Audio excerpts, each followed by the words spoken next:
All right, guys, welcome back to a new video here. So today we're going to be talking about Piers Morgan absolutely destroying the Israeli envoy to the UN over the Gaza humanitarian crisis. And Piers just came out swinging. He had his whole idea basically was going to be to expose what this Israeli ambassador was saying. Basically, his assumption is, or his narrative is, you know what? No one's starving in Gaza. It's all fake news. It's all Hamas propaganda, and nothing's even happening. And Piers was just not having any of it. And obviously, as I'm sure many of you guys know by now, a lot of what's going on in the Gaza Strip, a lot of the starvation that's occurring that we've been seeing in the last couple of weeks in particular, this is due to a lot of factors. But of course, one of the main factors is the fact that Israel had a blockade of food and aid and supplies going into the Gaza Strip for several months. Okay. And obviously that's led to some of the conditions that we're seeing now.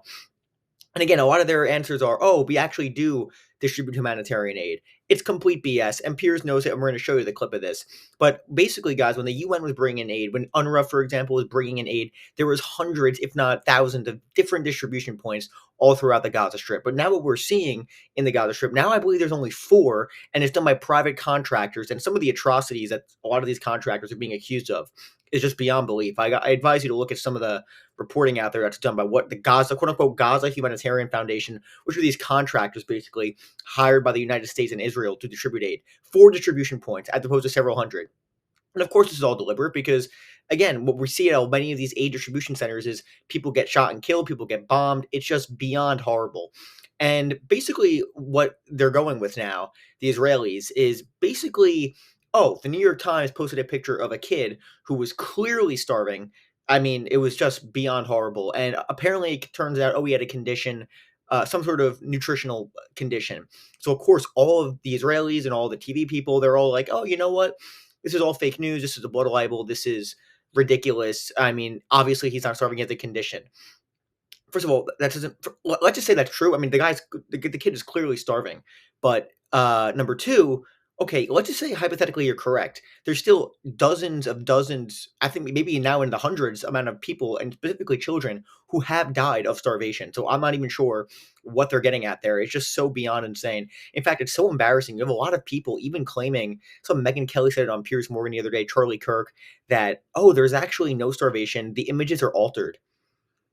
I mean, it's beyond disgusting. I mean, I don't really know how else to say. And then, of course, it's just so horrible what's going on. And Piers is not having any of it with the Israeli ambassador here or the Israeli envoy. Here's a clip of Piers Morgan absolutely destroying the Israeli ambassador or envoy to the UN. Here's a clip, and we'll talk about it after. And by the way, guys, make sure to like and subscribe. Hit that subscribe button. We're trying to get to 600 subs. We're almost there. Hit that subscribe button. Make sure to like as well. My Patreon link is down below.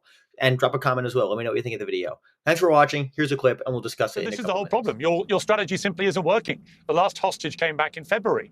Since then, you've launched a 3-month blockade of the Gaza Strip, which involved removing any ability to bring in food or aid or water, starving people in a way that is a war crime by most people's understanding of that. You've now allowed a minimal amount of food to be going in after a huge international outcry. You say that one child the New York Times put on the front page wasn't starving. He clearly was starving. He just had other medical issues going on as well. And there are, we know from all the imagery, well, you can shake your head, but there are, as you know, many images coming out of Gaza. Well, hang on, let me finish. Let me finish. I'll let you finish. But there are many images coming out of Gaza of starving children. We're not making this up. And if you really believe it's not happening and all of this is a blood libel, then again, and I've had this conversation with you before, you should be pressurizing your prime minister to allow international media to go into Gaza to verify exactly what is happening. But, I want to play you a clip. This is from the BBC. Oh, hang on. I want to play you a clip from Jeremy Bowen. You're spreading so many lies. Hang on one second. Ambassador, with respect, I will let you respond. I will let you respond. But I will let you respond, but let me just play one clip to you of the BBC's Middle East editor, Jeremy Bowen, who's reported from every war zone in the last 25, 30 years. Here's what he reported for the BBC. So the Jordanians have passed on a message from the Israelis. The Israelis don't want us to film out of the window at the devastation inside Gaza. But I've spent 10 minutes looking at it with my own eyes. And I can tell you that communities in the north of Gaza that I knew well, very vibrant, tens of thousands of people living hard lives, but actually with a remarkable human spirit, are flat. There's nothing left of them. Now, that's the truth, isn't it, Ambassador? You don't want journalists to go in there because what they're going to uncover and report to the world is utterly horrifying. You have destroyed 2/3, if not more now, of the Gaza Strip. You've displaced 2 million people into a very small area of the Strip. And you now have ministers who you say we shouldn't take seriously, but whose views are never publicly corrected or condemned by Prime Minister Netanyahu. So Smotrich and Ben-Gvir talk openly now about a plan to remove all Palestinians from the Gaza Strip and from the West Bank. And you simply say, as the ambassador, well, you shouldn't take them seriously. Why shouldn't we? Yes, Why shouldn't we? I've not heard Netanyahu. Netanyahu doesn't say what they're saying is wrong. Keep going. If that's an interview, keep going. For 6 minutes now. No, now you can respond. You're showing movies. I'm not spreading lies. Respond. Wait, if I would have to respond, each allegation, it would take us 15 minutes now. So when you say a lie, tell me the lie. You spoke about the New York Times picture. Let's speak about that for a minute. That was blood libel. When you put a picture of a sick Palestinian boy who has a disease and you claim that he was starving, that was a lie. And by the way, they retracted that. But the way they retracted it was also shameful. They put it in a small page on their Twitter with but to be clear, I said that other children were starving. I said other children were starving. Do you deny that? No, you said that this boy was also starving. You want to rewind it 2 minutes ago? The boy is clearly he was also starving. The boy was clearly emaciated, Ambassador. Clearly emaciated. So yes, he has a medical condition, but also he's clearly not eating. Right? No, so that's why deny what we see with our own eyes? Okay, guys. So my takeaway after watching that video, and I'm sure many of you guys agree, basically it's really an indefensible position at this point. I mean, what is going on right now is just so over the top insane. It's not defensible. It's not defensible in any shape, way, or form. It's genuinely insane that a significant portion of the population still supports this, and a lot of the media apparatus does as well. And if you turn on Fox News, you'd have no idea what is going on there. It's genuinely insane. And again, it's so interesting too. I mean, again, you'll get that reporter from the BBC.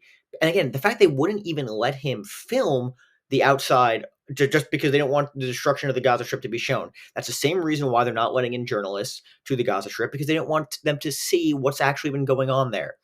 It's so obvious, guys. It's so obvious. I mean, it's literally, especially in the northern Gaza Strip, it's completely flattened. It's completely flattened. It's beyond reprehensible. It really is. And again, it's just so insane too. Piers is basically bringing up the point that people are not buying this. People are not buying this anymore. You're blaming everyone, but you're not taking any accountability whatsoever. I mean, people are getting killed at aid distribution points. Every single day, there's like dozens of people killed at these distribution points. I mean, it's just not a defensible position in any way, shape, or form. And the fact that they have to grab onto this New York Times story, oh, this was a false story. Meanwhile, you still have dozens of other children dying all the time. And the only reason they're letting in some aid right now, these airdrops, which again, I think some airdrops even kill people because it hits them in the head. The only reason why they're letting in even that limited amount is because of the immense international pressure on Israel. So it's not a defensible position. It's genuinely insane what's happening. And good for Piers Morgan actually just grilling this guy, exposing the lies that we're seeing from the Israeli government on a daily basis now. I'm not sure when this is going to end. And even Trump himself said, yeah, no, Netanyahu's wrong. There are people starving. So it's just beyond insane what's going on. So let me know what you guys think about this in the comments, guys. Again, make sure to hit that subscribe button. Again, super good for the algorithm. We're trying to grow the channel even more. So thank you guys so much for watching. Crazy stuff going on in the world right now. I mean, you can only hope for the best, but it's just an absolute disgrace what's happening. So thank you guys for watching. Have a good night, and I'll see you later.